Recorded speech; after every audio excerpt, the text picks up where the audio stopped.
Fursuit maintenance and cleaning. It is a topic that comes up very often and essential to the preservation of our fursuits.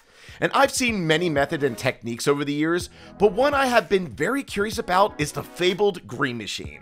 So, after debating back and forth, I decided just to go for it, as well as documenting my experience using the machine.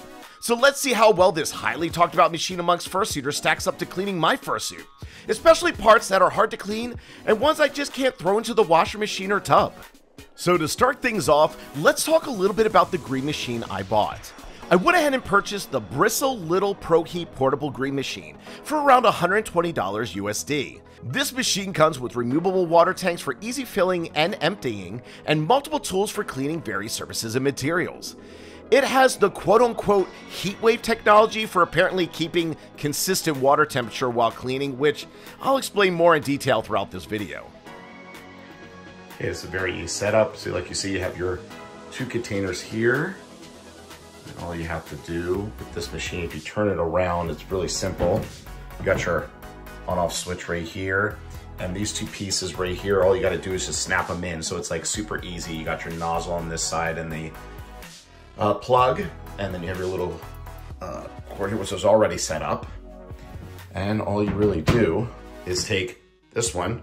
After you fill it with water, this is very easy to open up here. You just snap it in, done. This one, it's on the side. And you can tell, obviously, which side it needs to be on. And so it's kind of obvious how it gets plugged in, but it's pretty simple. And yeah, it's pretty easy. The machine came with a sample oxy spot and stain cleaner, which has, I am sure, some pretty strong chemicals in it since it's for carpets. And I don't know the full details of each chemical that makes up the oxy cleaner, so I would highly recommend not to use it on your fursuit. It could contain bleach or any harsher chemical that could damage your fur. I would also emphasize not to use bleach products on your fursuit either, of course. The less harsh chemicals, the better. Instead, I started off using Woolite Delicate. The detergent is used often for clothing and very light on the cleaning power side, so I felt it'd be way more comfortable using that since I haven't really used a green machine before. As instructed, I used about a teaspoon of detergent because a small amount can go a long way, so don't overdo it and follow the instructions on the amount to use. And when filling the container with water, you want the water to be on the warmer side since it helps get the dirt out easily. I'm not saying that the cold water won't work, but the warmer water does do a better job. A little new solution there. So you see, you just have to plug it in. There is a nozzle here. So what you're gonna do is when you go through it, there's a little point here that you press the button. There's a little button here that you press the button right here. And all you do is you go down and you press the button for the water and then you scrape across like that, of course. I also have my brush with me. So the brush is gonna be there for, so you know you can brush through the fur while you're cleaning it. So you can just make sure that you're not making it mat up or anything. So yeah, we're gonna give this a try. So we're gonna see what happens.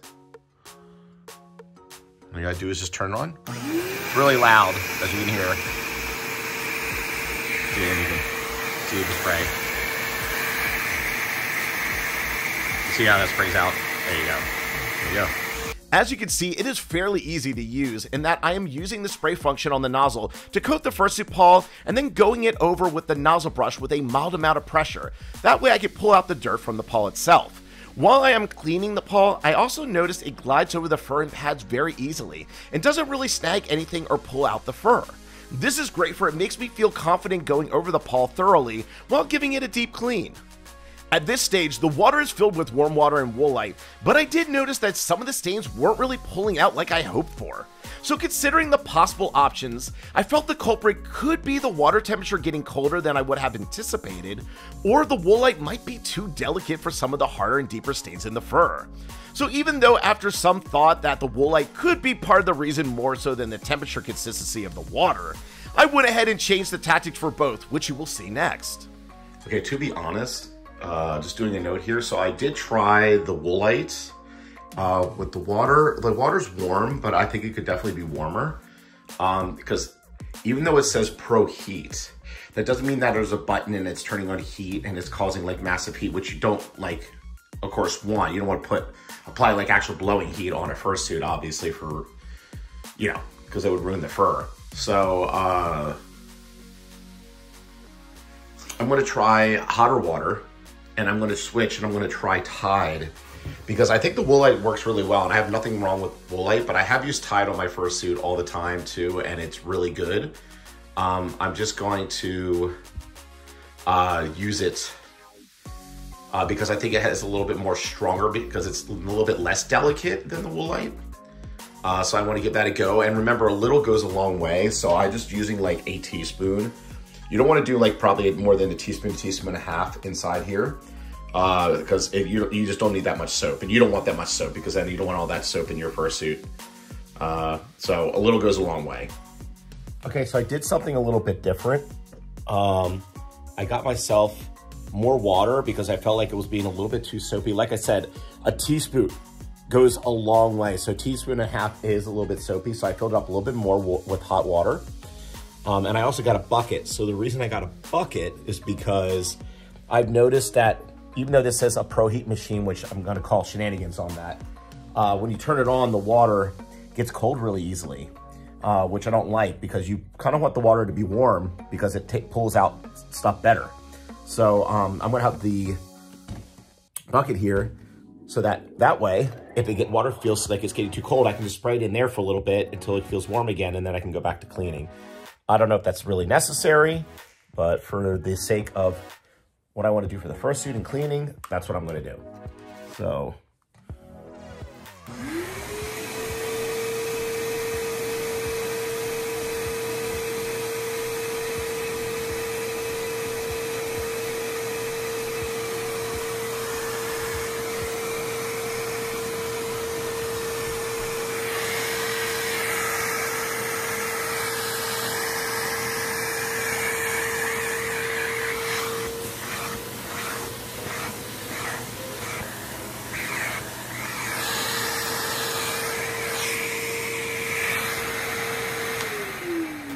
And then, like I said, once you're done, you want to brush everything out a bit too, because you just want to make sure things are not matting up or anything.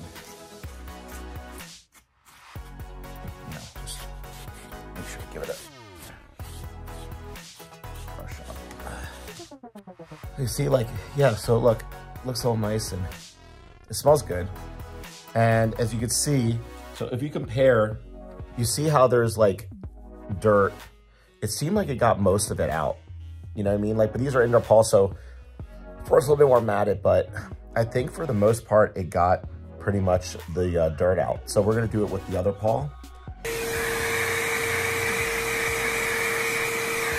I'm gonna let that soak in a little bit because it's a little bit dirtier.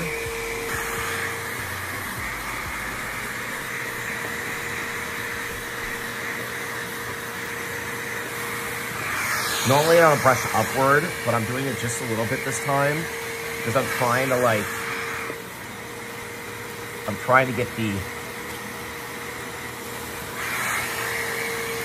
this is a tougher stain and I don't want to use anything harder. So I'm just brushing it into a couple different directions that I don't normally do to try to get that soak in there really good. So that way I can pull it up. Like I said, I'm going a little bit more, hardcore on this part of the paw, just because I'm trying to get all that dirt out, because I definitely stepped in something that got it really dirty here. So I'm just trying to make sure, get all that dirt out.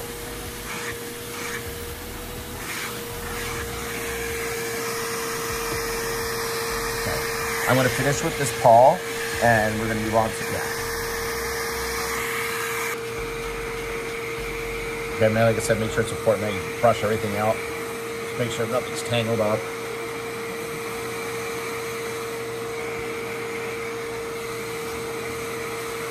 I guess I'm doing the outdoor paws too. See all the dirt around here. And then like the ones right around here. So hopefully we can get most of that out.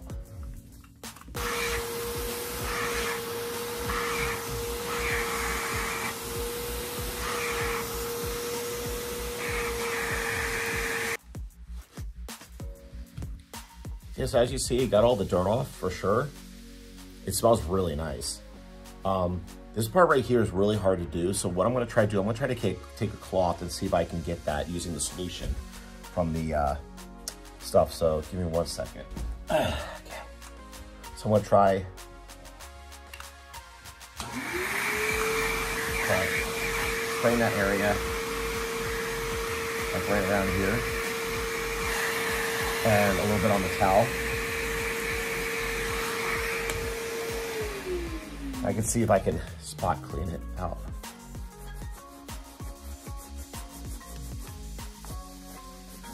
I mean, these are outdoor paws, so it's expected that they're going to be a little bit more susceptible to dirt and areas. And when you have these harder soles too as well, it's harder to get to them because they're kind of like glued on to this part. So you got to kind of like really go at it to get these parts clean.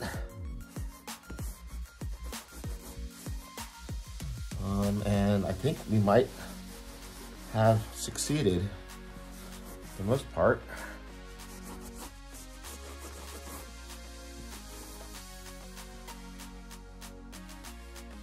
Yeah, cool. As you can see, the dirt pretty much came out. It's pretty much all out from right there. Yeah, just there you go, and you got white paws. Now, I won't go over really too much detail about cleaning the tail, for it's the same principle that I applied on how I cleaned my fursuit feet paws. I interchanged between cleaning and the brushing, making sure I thoroughly went through every inch of the tail. It again was probably the easiest part to clean out of the suit, and it took about a couple minutes to finish up before I got ready to move on to my fursuit head. You ever think your fursuit's dirty, right?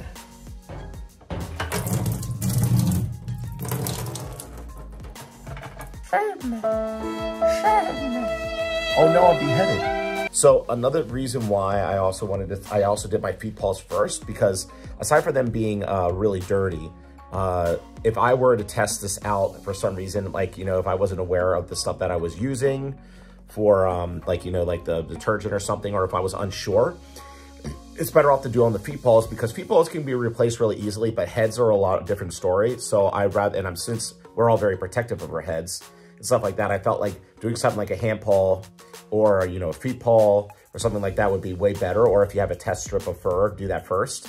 But I use Tide, of course. Tide is pretty basic, and I use it to wash my bodysuit in the washer, inside out and stuff like that. So, okay, we're gonna give this a go with the fursuit head. We're gonna be careful with this. So, I'll pull the tongue forward. Okay, there you go. I have a, my tongue's posable, so it goes up like this. You see how I can just like move it around. So it does get dirty. It's really get dirty really easily. So I'm gonna clean the underside and.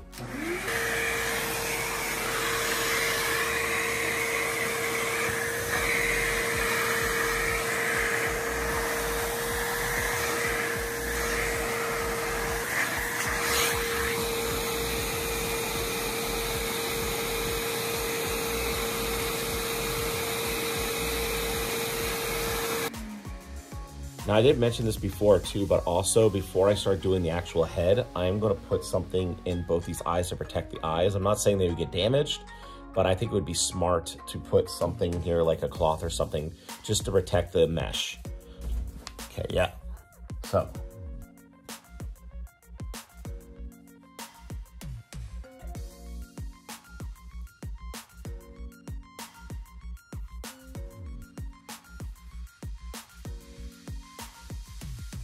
There.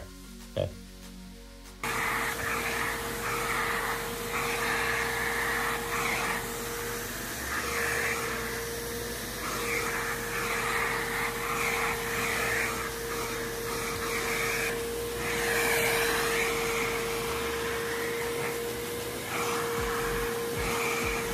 As you can see, I again found the Green Machine brush to be quite gentle on my fursuit head, without pulling or any resistance. I was able to glide along the fur and pull up any unwanted stains or dirt. I again also made sure to keep the eyes protected and interchange between the cleaning and the brushing, to make sure that there was no matting and if I missed any spots. Side note about the brushing, since I brought it up quite a bit in this video, If you noticed, I hold the brush used for combing and untangling the fur in a way so that the bristles move with the fur and not against it. You want this so it doesn't pull out the fur, potentially pulling it out. Yes, there are wrong ways to brush your fursuit, so please keep that in mind.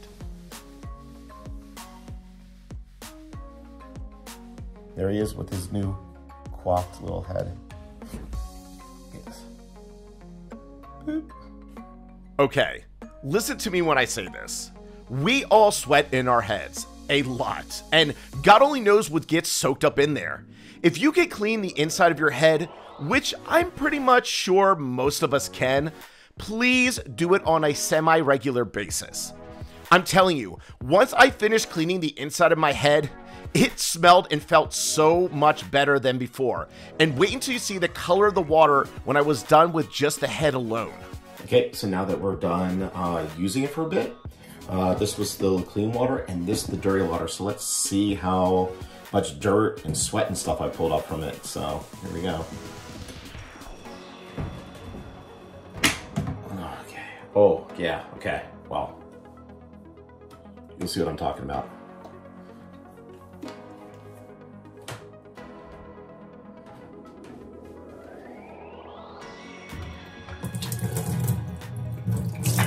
Oh, that is... Oh my God!